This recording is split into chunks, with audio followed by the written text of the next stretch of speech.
नमस्कार साथियों, आप सभी का बहुत बहुत स्वागत है आपके अपने ऑनलाइन इंस्टीट्यूट निशांत ज्ञान के यूट्यूब प्लेटफॉर्म पर। मैं नितिन उपाध्याय आप सभी का स्वागत करता हूं, अभिनंदन करता हूं आज के अपने इस वीडियो पर। मित्रों, मैं जो है बाल मनोविज्ञान की श्रृंखला स्टार्ट किया था। डीएलएड के प्रथम सेमेस्टर को टारगेट करते हुए 60 नोट्स वीडियो आपको प्रोवाइड कराए जा रहे हैं निशांत ज्ञान की तरफ से। और मुझे पूरी उम्मीद है कि आप सभी लोग इस पीडीएफ को जो है आसानी से एक बार वीडियो को देखिए, उसके बाद टेलीग्राम पे जा करके पीडीएफ को अगर आप निकलवा लेते हैं तो और बेहतर है, नहीं निकलवाते हैं तो वैसे भी पढ़िए तो बेटर है, ठीक है। क्योंकि मैं इतना कहूँगा कि आज तो नहीं, लेकिन जब आप परीक्षा दे करके आएंगे तो बताएंगे कि कितनी सारी चीज़ें यहाँ से आपको देखने को मिलेंगी, है ना। कुछ बच्चे पूछ रहे थे भैया मनोविज्ञान कितने दिन में समाप्त हो जाएगा डीएलएड के प्रथम सेमेस्टर का, तो तीसरा वीडियो है। अभी 2 से 3 वीडियो आपको और दिया जाएगा, 6 वीडियो में आपका मनोविज्ञान समाप्त होगा। क्योंकि मनोविज्ञान एक बहुत बड़ा सिलेबस आपके बीच में है। शिक्षण अधिगम का सिद्धांत 3 वीडियो में समाप्त हो जाएगा, लेकिन यह जो है 5 वीडियो लगेगा आपको समाप्त करने के लिए, ठीक है। अगर आपने 2 वीडियो नहीं देखा है तो आप जाकर के उन दोनों वीडियो को जरूर देखिएगा। मित्रों, इसमें किसकी बात करते हैं? शैशवावस्था में संवेगात्मक विकास। मित्रों, संवेगात्मक विकास के बारे में हमने समझ लिया था कि संवेगात्मक विकास क्या होता है। आज हम शैशवावस्था में संवेगात्मक विकास पढ़ेंगे। बाल्यावस्था में कैसे होता है, संवेग के मतलब आप समझ चुके हैं। अब शैशवावस्था में क्या होता है? गेट्स साहब ने क्या कहा है, प्रारंभ में संवेगात्मक प्रतिक्रियाएं एक सामान्य उत्तेजना मात्र होती हैं, उनमें भय, क्रोध, हर्ष आदि का भी स्पष्ट बोध नहीं होता है। जब बच्चा प्रारंभ में होता है केवल एक उत्तेजना प्रकट होता है कि उसके अंदर क्या है, मतलब उसे लगता है कि हाँ उत्तेजना है, ये संवेग प्रदर्शित कर रहा है। यह पता नहीं चलेगा कि इसे भय है कि क्रोध है कि हर्ष है, ठीक है। बहुत ज़्यादा खुश हो जाएगा तब भी चिल्लाने लगेगा, बहुत ज़्यादा दुखी हो जाएगा तब भी चिल्लाने लगेगा, भूख लग जाएगी तब भी चिल्लाने लगेगा। तो सभी चीज़ें जो है प्रारंभ में नहीं हो पाती हैं। नवजात शिशु में 3 संवेग पाए जाते हैं। आपसे यही क्वेश्चन पूछा जाता है, नवजात शिशु में कौन से 3 संवेग पाए जाते हैं? भय, क्रोध और स्नेह, ठीक है, बस यही पाया जाता है। वह डरेगा, आप उसे छेड़ेंगे तो वह क्रोधित हो जाएगा, आप उसे प्रेम देंगे तो मुस्कुराएगा, ठीक है। तो यही 3 संवेग जो है मनोविज्ञान की तरफ से बताया गया है कि बच्चों के अंदर पाया जाता है, भय, क्रोध और स्नेह नवजातों के अंदर। रोना, चिल्लाना तथा हाथ पैर पटकना शिशुओं का संवेगात्मक व्यवहार इंगित करता है, ठीक है। हाथ पैर पटकेंगे, रोएंगे, चिल्लाएंगे। संवेगात्मक व्यवहार जो है नितांत अस्थिर होता है, जैसे खिलौना पाकर रोता हुआ शिशु जो है तुरंत चुप हो जाता है। ये संवेगात्मक व्यवहार होते हैं, नितांत अस्थिर होता है। इसके बारे में ये चीज़ें आप समझ चुके हैं कि आपको बताने की आवश्यकता नहीं, क्योंकि आप जो है अपने आसपास ऐसे बच्चों को तो जरूर देखते होंगे, ठीक है। चलिए आगे बात करते हैं। उम्र बढ़ने के साथ साथ ऋणात्मक संवेगों में कमी तथा धनात्मक संवेगों में तीव्रता होती है, ठीक है। फ्राइड साहब ने कहा है कि शिशुओं में आत्म प्रेम अर्थात नारिसिज्म की भावना होती है। आत्म प्रेम का मतलब क्या होता है कि बच्चा जो है अपने आप से प्रेम करता है, अपने शरीर से प्रेम करता है, उसे दूसरे से कोई मतलब नहीं होता है। 4-5 वर्ष में बालक में मातृ प्रेम व पितृ विरोधी, और लड़की में जो है पितृ प्रेम व मातृ विरोधी भावना ग्रंथि विकसित हो जाती है। ध्यान रखिएगा, 4-5 वर्ष का जब बालक होता है तो वह माता से ज़्यादा प्रेम करता है, पिता का विरोध करता है।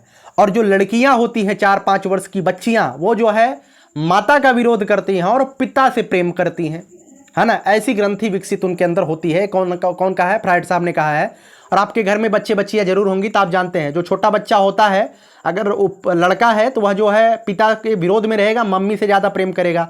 और जब वो लड़की रहेगी तो मम्मी के विरोध में रहेगी और पिता से प्रेम करेगी, है ना। ऐसा होता है। बाल्यावस्था में संवेगात्मक विकास किस तरीके से होता है? क्रो ने कहा है कि इस अवस्था में संपूर्ण काल में संवेगों की अभिव्यक्ति में निरंतर परिवर्तन होते रहते हैं, है ना। बाल्यावस्था में हरलाख साहब ने कहा है कि बाल्यावस्था में सामान्य संवेगात्मक प्रतिरूप है भय, चिंता, व्यग्रता, कुंठा, ईर्ष्या, जिज्ञासा, स्नेह, प्रफुल्लता। अब इसे आप कैसे याद करेंगे? तो याद नहीं हो रहा है तो 2-3 बार आप बोल लीजिए। बाल्यावस्था में सामान्य संवेगात्मक प्रतिरूप है हरलाख महोदय के अनुसार भय, चिंता, व्यग्रता, कुंठा, ईर्ष्या, जिज्ञासा, स्नेह, प्रफुल्लता, ठीक है। संवेगों में उग्रता का ह्रास होता है, उग्रता में धीरे धीरे अब कमी आने लगती है, वो बहुत जल्दी गुस्साएगा नहीं। ईर्ष्या, ठीक है। बी एंड जी का मतलब बॉयज एंड गर्ल दोनों में किसी न किसी कारण ईर्ष्या उत्पन्न होती रहती है बाल्यावस्था में। निराशा, इस उम्र में निराशा की भावना उत्पन्न होती है। कोई चीज़ आपको नहीं कोई बच्चा दे रहा है तो आप निराश हो जाते हैं।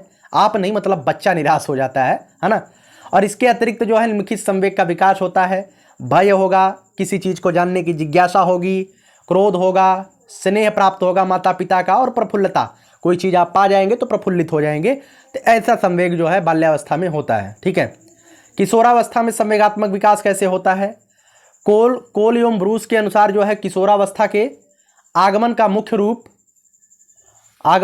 रूप चिन्ह संवेगात्मक विकास में तीव्र परिवर्तन होता है। किशोरावस्था में जो है संवेगात्मक विकास में जो है तीव्र परिवर्तन होता रहता है। ठीक है, विरोधी मनोदशाएं इस समय होती हैं। BN झा साहब ने कहा है, जो परिस्थिति एक अवसर पर उसे प्रसन्नता से भर देती है वही दूसरे अवसर पर खिन्न कर देती है। इस प्रकार किशोर ज्यादातर संवेगात्मक तनाव में रहता है ना। आप समझ चुके हैं कि कुछ बताने की आवश्यकता नहीं है कि कभी कभार ऐसी स्थितियां किशोर के सामने आती हैं जिससे वह अपने आप को जो है बहुत प्रसन्नचित महसूस करेगा और एक ही क्षण में अपने आप को बदला हुआ महसूस करेगा। ठीक है, कल्पनाशील जीवन होता है इस समय। इस अवस्था में बच्चों का दिवा स्वप्न स्थित होता है। वह मर्सिडीज खरीद लेता है, वह जो है उसकी वाइफ मतलब उसकी शादी भी हो जाती है, बहुत बेहतरीन शादी होती है ना। उसके बाद उसका जो है 5 बीघे का प्लाट भी हो जाता है और उसके बाद मतलब कि समझ लीजिए वो जीवन का विश्व का सबसे अमीर आदमी बन जाता है। कल्पनाशीलता में जीवन व्यतीत करता है। और आपको बता दूं, अगर आप कल्पनाशीलता में अभी भी जीवन व्यतीत कर रहे हैं तो बहुत गलत कर रहे हैं। आप अगर कोई भी सपना देख रहे हैं, उस सपने को देखना ही नहीं है बल्कि उस सपने को पूरा करने के लिए अपने सपने को त्याग देना है ना, तभी जाकर के आपका सपना पूरा होगा। भाव प्रधान जीवन। विभिन्न अवस्थाओं में किशोरियों किशोरियों के व्यवहार में भिन्नता पाई जाती है। चलिए इसके बारे में बात करते हैं। इसके अतिरिक्त काम भावना, वीर पूजा, अपराध प्रवृत्ति आदि की भावना का विकास होता है। काम भावना का मतलब आप समझ रहे हैं। वीर पूजा क्या होता है? इसी समय जो है बच्चों के अंदर, कोई बच्चा ताकतवर रहेगा, कोई बच्चा देश प्रेम करेगा तो उसके अंदर भगत सिंह पैदा हो जाएंगे। अब अपराध की प्रवृत्ति, अगर वह जो है अपराधी प्रवृत्ति का हो जाएगा, कोई उसे अभाव रहेगा तो अपराधी प्रवृत्ति का हो जाएगा। वह जो है किसी दूसरे को जो है अपराधी को अपना गुरु मानने लगेगा। ऐसा होता है।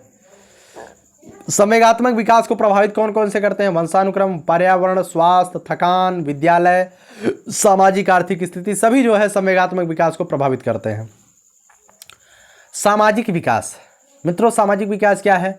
सामाजिक विकास का अर्थ है सामाजिक संबंधों में परिपक्वता प्राप्त करना। अपने बाबा को आप बाबा समझ रहे हैं, पिताजी को पिताजी समझ रहे हैं, चाचा को चाचा समझ रहे हैं। मतलब कि समाज में जो है ऐसा जरूरी नहीं है कि आपसे जो खून का रिश्ता रहे वही आपका हितैषी है ना। जिससे खून का रिश्ता नहीं है, आप उनसे भी अगर अपना संबंध बना रहे हैं, आप समाज में अपना एक अलग पहचान बना रहे हैं, तो आपका सामाजिक जो परिपक्वता है वो बेहतर है। सोरेनसन साहब ने क्या कहा है? अपनी और दूसरों को उन्नति के लिए योग्यता वृद्धि ही सामाजिक विकास है। जैसे मैं क्या कर रहा हूँ, अपने YouTube चैनल पे काम कर रहा हूँ, तो YouTube चैनल के साथ साथ आप सभी लोगों की उन्नति के लिए मैं प्रयासरत हूँ। ये हमारी सामाजिक विकास का द्योतक है ना। यही होता है सामाजिक विकास। शैशवावस्था में सामाजिक विकास कैसे होता है? क्रो एंड क्रो ने कहा है कि जन्म के समय शिशु न तो सामाजिक होता है और ना ही असामाजिक होता है, बल्कि इस अवस्था में ज़्यादा दिन तक वह नहीं रहता है ना। यहाँ पे क्या लिखा गया है? टेलफोर्ड महोदय ने क्या कहा है? सामाजिकरण की प्रक्रिया प्रथम संपर्क से प्रारंभ होकर के आजीवन चलता रहता है। माता के प्रथम स्पर्श से प्रारंभ होता है सामाजिकरण की प्रक्रिया और जीवन के अंतिम क्षण तक जो है सामाजिकरण की प्रक्रिया चलती रहती है, टेलफोर्ड महोदय ने कहा। 1 माह का बच्चा आंख घुमाता है, तेज रोशनी के प्रति प्रतिक्रिया करता है।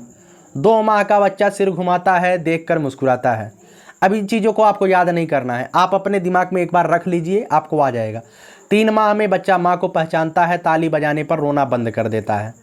4 माह का बच्चा पास आने पर, जाने पर, देखने वाला बोलने पर हंसता है। 5 माह का बच्चा डांटने पर डर जाता है।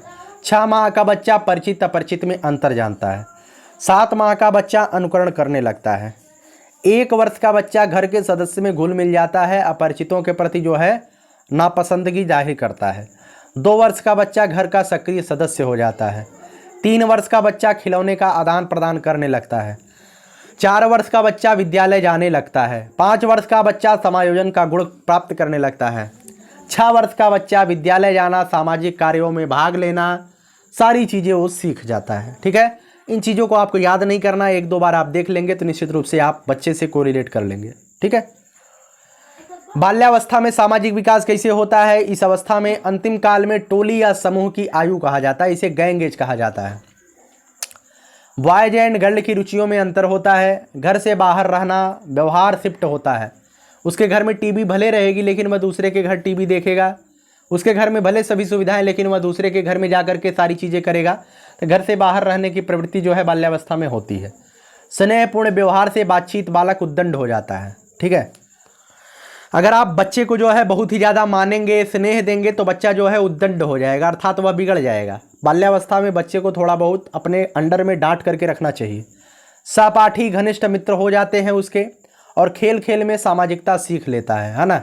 चलिए, किशोरावस्था में सामाजिक विकास कैसे होता है? विद्रोह की भावना होती है, समूहों का निर्माण होता है, मैत्री भावना का विकास होता है, समूह के प्रति कर्तव्यनिष्ठ होता है। वह अपने माता पिता को भूल जाएगा लेकिन अपने दोस्तों को नहीं भूलेगा। राजनीतिक दलों का प्रभाव जो है इसी किशोरावस्था में पड़ता है। बच्चे जो है आज अभी विधानसभा चुनाव संपादित हुए हैं, जो टीनेजर थे उन्हें देखिए कितने कितने बेहतरीन तरीके से फेसबुक पे अपना पोस्ट लगा रहे थे। बस समझ लीजिए उनके लिए वही पार्टी सब कुछ थी। अगर उनके माता पिता भी कह देते नहीं यार ये पार्टी गड़बड़ है, वो अपने माता पिता से भी लड़ जाते हैं, है ना। ऐसी भावना किशोरावस्था में होती है। लेकिन एक समय के बाद जब उन्हें समझ आ जाता है कि पार्टी कुछ नहीं देती है, हम उस स्तर पर पहुँचेंगे तभी कुछ ना कुछ होगा, तो जो है पार्टी का फैसला बदल लेते हैं, है ना। अपना काम अपने जीवन पर कार्य करना प्रारंभ कर देते हैं। ऐसा टीनेजिंग में होता है। सामाजिक गुणों का विकास होता है, व्यवसाय चयन में रुचि हो जाती है। इसी में जो है बच्चा कोई ड्राइवर बनना चाहता है ड्राइवर बनेगा, कोई मास्टर बनना चाहता है तो मास्टर बन जाएगा, कोई कोई डॉक्टर बनना चाहता है डॉक्टर वाला काम शुरू कर देते हैं। तो यही किशोरावस्था में सभी चीज़ें होती हैं। इसके अंदर का जो भी चीज़ें आप लिखना हो लिख सकते हैं। सामाजिक विकास को प्रभावित करने वाले कारक कौन कौन से होते हैं? वंशानुक्रम होता है, शारीरिक और मानसिक संवेगात्मक विकास होता है, आर्थिक स्थिति होती है, समाज और परिवार होता है, विद्यालय का वातावरण होता है, अध्यापक होते हैं, खेलकूद होते हैं। सभी चीज़ें जो है सामाजिक विकास को प्रभावित करती हैं, है ना।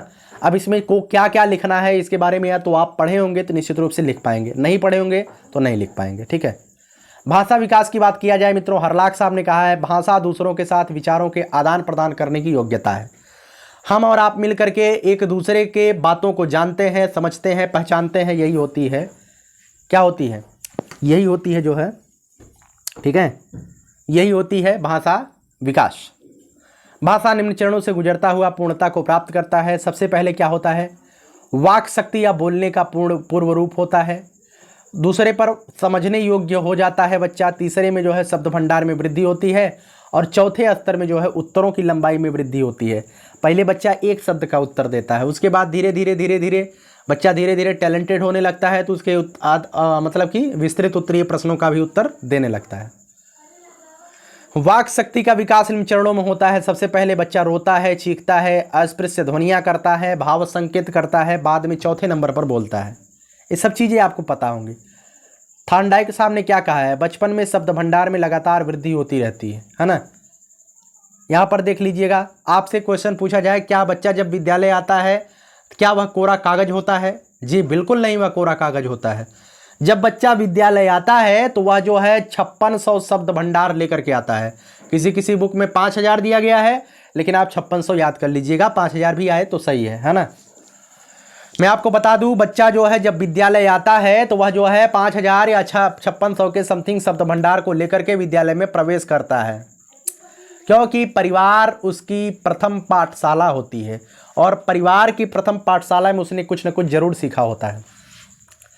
5वें वर्ष में 9600, छठे वर्ष में 1,47,000, इसी तरीके से बढ़ता चला जाता है। 1,47,000 कह रहे, 14,700 है। ठीक है, इस तरीके से आप देख लीजिएगा। ठीक है, थॉर्नडाइक साहब ने कहा बचपन में शब्द भंडार में लगातार वृद्धि होती है। भाषा विकास को प्रभावित करने वाले कारक कौन कौन से हैं? आपसे पूछा जाए भाषा विकास को प्रभावित करने वाले कारक कौन कौन से? स्वास्थ्य, अच्छा स्वास्थ्य रहेगा तभी ना बच्चा अच्छा बोलेगा। बुद्धि, यौन, भाई बहनों का प्रभाव, साथी का प्रभाव। ठीक है, एक यूपीएससी का टॉपर हुए थे, उनका नाम था कनिष्क कटारिया। उनसे जब पूछा गया कि आपके जो है यूपीएससी के टॉप लिस्ट में सबसे बड़ा योगदान किसका रहा, तो उन्होंने अपने गर्लफ्रेंड को भी बताया था कि भाई हमारे गर्लफ्रेंड का भी बहुत बड़ा योगदान रहा। तो साथी का भी बहुत बड़ा प्रभाव होता है। सामाजिक आर्थिक दशा, द्विभाषी वातावरण, सीखना और परिपक्वता, ये सभी चीज़ें जो है भाषा विकास को प्रभावित करती हैं। सृजनात्मकता क्या होती है मित्रों? सृजनात्मकता सृजन अथवा रचना संबंधी जो योग्यता होती है वो सृजनात्मकता होती है, अथवा उपलब्ध साधन से नवीन वस्तु या विचार या धारणा को जन्म देना ही क्या होता है? सृजनात्मकता होती है। क्रो एंड क्रो साहब ने कहा है कि मौलिक परिणामों को अभिव्यक्ति करने की मानसिक क्रिया ही क्या कहलाती है? सृजनात्मकता कहलाती है। कुछ बच्चे कहेंगे भैया मुझे याद नहीं होता है, तो ध्यान रखिएगा, अगर आपको याद नहीं होता है तो याद करने का प्रयास करिए। जेम्स ड्रेवर साहब ने कहा है कि सृजनात्मकता मुख्यतः नवीन रचना या उत्पादों से होती है। विशेषता क्या है? मौलिक अथवा नवीन हो, कार्य उपयोगी हो, कार्य का समान रूप से मान्यता मिलनी चाहिए। सृजनशील बालकों की क्या विशेषता होती है? वह जो है चंचल स्वभाव के होते हैं। जो बच्चा पढ़ने में तेज होता है वह थोड़ा सा दुष्ट टाइप का होता है। दुष्ट मतलब थोड़ा सा चंचल स्वभाव। क्रियाशीलता उसके अंदर बहुत ज़्यादा होती है, मौलिकता होती है, अंतर्दृष्टि की भावना होती है, बुद्धि लब्धि उसकी अधिक होती है, समायोजनशीलता होती है। आप उसे कुछ हल्का सा मजाक कर देंगे, अच्छा हमारे मतलब बाल्यावस्था के बच्चे होते हैं, कोई उससे मजाक में जोक में कुछ कह दिया तो जो सृजनात्मकता जिनकी बच्चे की अधिक नहीं होती है वह तुरंत गाली गलौज पर उतर आता है। जिसकी सृजनात्मकता बेहतरीन है और वह बेहतरीन बच्चा है तो उसे हंस करके टाल लेता है ना। अच्छे बच्चे की निशानी होती है और जिज्ञासा एवं रुचि भी होती है ना। चलिए आगे बात करते हैं सृजनात्मकता का विकास। डेनिस व लेहमैन साहब ने क्या कहा है? सृजनात्मकता 30 वर्ष तक अपनी चरम अवस्था पर होती है, उसके बाद या तो स्थिर हो जाती है या घटना प्रारंभ हो जाती है ना। बालकों के अंदर जिज्ञासा प्रकट करने की खुली छूट होती है, कल्पनाशीलता को प्रोत्साहित किया जाए, टूटी फूटी खिलौना देकर नया निर्माण कराया जाए, विद्यालय में कठोर वातावरण नहीं होना चाहिए, तभी बच्चा जाकर के सृजनात्मक होगा। कल्पना क्या होती है? किसी वस्तु की अनुपस्थिति में उसका नए रूप में मानसिक चित्रण ही कल्पना होती है। भाई आप बहुत बेहतरीन कल्पना करते होंगे, एक बार किसी वस्तु को देखते हैं, देखते ही अगर वो आपको आपके नज़रों को बेहतरीन लग जाएगी तो आप उसे स्कैन कर लेंगे। स्कैन करने के बाद आप कहीं एकांत मुद्रा में बैठ करके उस वस्तु को जो है एक एक वस्तु के एक एक क्षण को याद करेंगे, है ना। आप याद करते होंगे, मुझे पूरी तरीके से पता है, क्योंकि आप इस जीवन में बेहतरीन आनंद ले रहे हैं और उस कल्पना की शक्ति में आप बिल्कुल खोए हुए हैं ना। रायबर्न साहब ने कहा है कि कल्पना वह शक्ति है जिसके द्वारा हम अपने प्रतिमाओं का नए रूपों का प्रयोग करते हैं। बेरिंगमान साहब ने कहा है कि कल्पना की सामग्रियों स्मृति है, इसमें वास्तविक से अवास्तविकता का सृजन किया जाता है। एक बार किसी चीज़ को देखते हैं उसके बाद उसका हम कल्पना करते हैं, है ना। कल्पना के प्रकार पुनरुत्पादक कल्पना, उत्पादक कल्पना। सुनी कहानी को उसी रूप में सुना देना एक पुनरुत्पादक होता है, और उत्पादक क्या होता है? रचनात्मक कल्पना। भौतिक पदार्थों के निर्माण में एक बार हमने देख लिया, दोबारा से उसका निर्माण कर लेंगे। सृजनात्मक कल्पना अभौतिक वस्तुओं का निर्माण, कहानी, कविता, उपन्यास की रचना करना। शिक्षा में कल्पना की उपयोगिता क्या होती है? नवीन आविष्कारों में उपयोगी होता है, ज्ञानार्जन में सहायक होता है, इच्छाओं की संतुष्टि का माध्यम है, सौंदर्य बोध का विकास करता है। चिंतन मित्रों, सामने समस्या आने पर समाधान हेतु जो विचार होता है उसे ही हम चिंतन कहते हैं। राज साहब की परिभाषा बहुत महत्वपूर्ण है। राज साहब ने कहा कि चिंतन जो है मानसिक क्रिया का ज्ञानात्मक पहलू है। ठीक है, चिंतन के प्रकार कौन कौन से होते हैं? 3 प्रकार होते हैं, प्रत्यक्षात्मक, कल्पनाशील और प्रत्यायात्मक चिंतन। प्रत्यक्षात्मक चिंतन क्या होता है? पानी में डूबने वाला व्यक्ति पानी देख करके पिछली घटना का चिंतन कर जाता है। इस प्रकार के चिंतन या अनुभव जो है प्रत्यक्षात्मक होते हैं, आने पर ही अपने पुराने को याद कर लेना, अर्थात समझ चुके हैं ना, हाँ ना। चलिए, कल्पनात्मक चिंतन, जैसे दादाजी बाजार गए हैं, आज खाने की कोई चीज़ लाएंगे, बच्चा कल्पना चिंतन कर रहा है, उसे परिस्थिति व वस्तु प्रत्यक्ष रूप से उपस्थित नहीं होती है।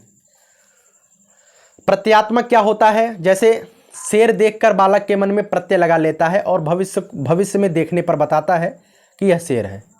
पूर्व अनुभव के आधार पर वस्तु या स्थिति का सूक्ष्म विश्लेषण करके भविष्य को दृष्टि में रखते हुए प्रत्ययों का सहायता से निश्चय कर लेना, ये होता है प्रत्यात्मक चिंतन।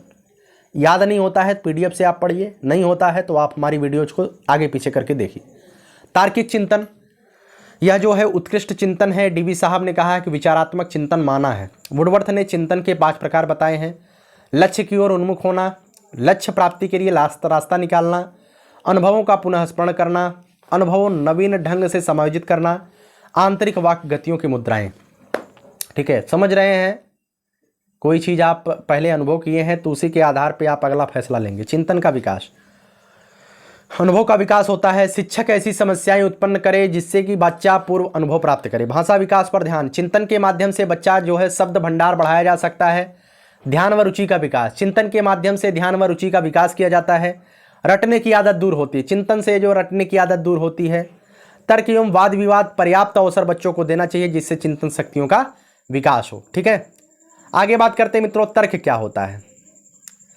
मित्रों, यह वह प्रक्रिया है जिससे किसी समस्या को हल करने के लिए वर्तमान परिस्थिति को निरीक्षण करके एक निष्कर्ष निकाला जाता है।